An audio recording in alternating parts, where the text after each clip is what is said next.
Hello friends, जिन लोगों का अवैध कब्जा संबंधी विवाद चल रहा है या प्रेजेंट टाइम स्थिति है या मान लीजिए अभी मौके पर विवाद की स्थिति है या कब्जा हो चुका है, तो ऐसी कंडीशन में मैं आपको बताऊंगा कैसे कब्जा हटवाएं आप। और यही नहीं, आप कब्जा भी हटवा सकते हो और नुकसानी दर भी आप लाखों रुपए से ले सकते हैं। तो चलिए मैं आपको बताता हूं साथियों। और अगर आप विशेषज्ञ द्वारा किसी मैटर पर कंसल्टेशन करना चाहते हैं या कोई डॉक्यूमेंट चेक करवाना चाह रहे हैं तो हमारा कॉन्टैक्ट नंबर वीडियो के डिस्क्रिप्शन में साथियों मेंशन किया गया है। ठीक है जी।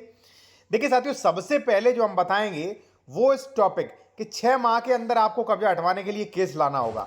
अब ये प्रोविजन किस में किया गया है वो आप समझ लीजिए साथियों। ये प्रोविजन किया गया है, वो किया गया है स्पेसिफिक रिलीफ एक्ट। यहां पे आप देखेंगे तब, अब देखिए यहां पे आप ये सेक्शन देखिए।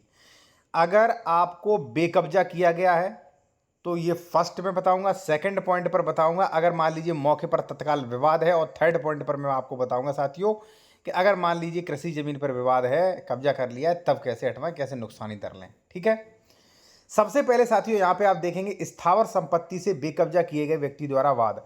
आपको अगर कब्जा से बेदखल कर दिया है, 2-4 महीने हो गए, ठीक है, शांतिपूर्ण, ये नहीं कि हटाने की कोशिश कर रहा है, अगर मान लीजिए मौके पर विवाद चल रहा है तो फिर तो साथियों 145 146 में आप जाइएगा। ठीक है ना, एसडीएम तत्काल कार्रवाई करेगा।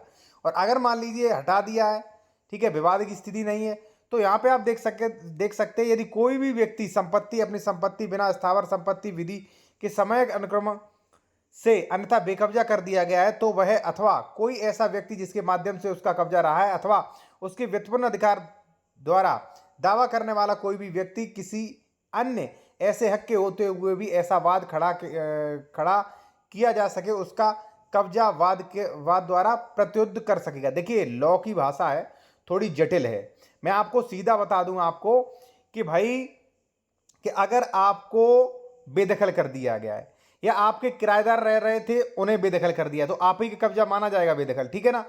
तो उसके व्युत्पन्न अधिकार रखने वाला व्यक्ति जो है वो वाद ला सकता है।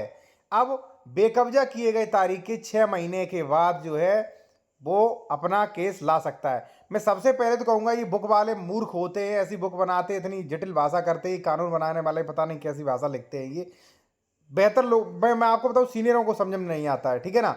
दूसरी बात, अगर सरकार ने बेदखल किया है तो भी धारा 6 में नहीं आ सकते।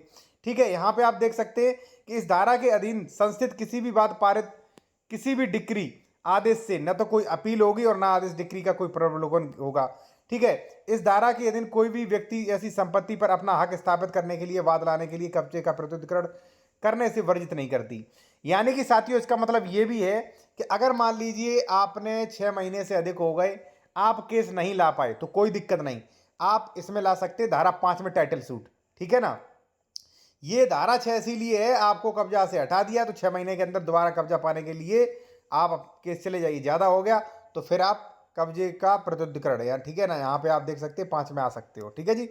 अब साथियों मैं आपको बताऊंगा कि अगर मान लीजिए किसी कृषि भूमि पर, मैं एक चीज और यहाँ पे क्लियर करूंगा, अगर मान लीजिए कोई एक्स प्रॉपर्टी है और इस एक्स प्रॉपर्टी पर ए और बी लड़ाई झगड़ा कर रहे हैं, या मान लीजिए ए थोड़ा दबंग किस्म का है, वो आपका कब्जा है।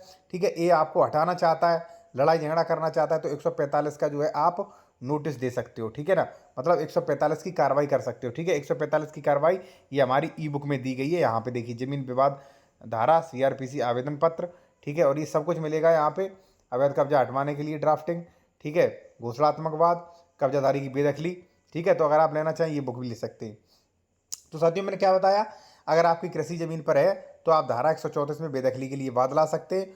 और नियम 127 यहाँ पे देख सकते हैं, नियम 127 में प्रतिवर्ष 5% की दर से आप मुआवजा ले सकते हैं। अगर 10 साल हो गए तो आप मान लीजिए जो भी जमीन की राशि है उसका 50% आपको मिल जाएगा। हो सकता है आपको समझ में ना आया हो, उसमें आपकी कोई गलती नहीं है क्योंकि लॉ की भाषा काफ़ी जटिल होती है। और फिर भी आप कानूनी सलाह लेना चाह रहे हैं तो हमारा कॉन्टैक्ट नंबर साथियों वीडियो की डिस्क्रिप्शन में आपको मिल जाएगा।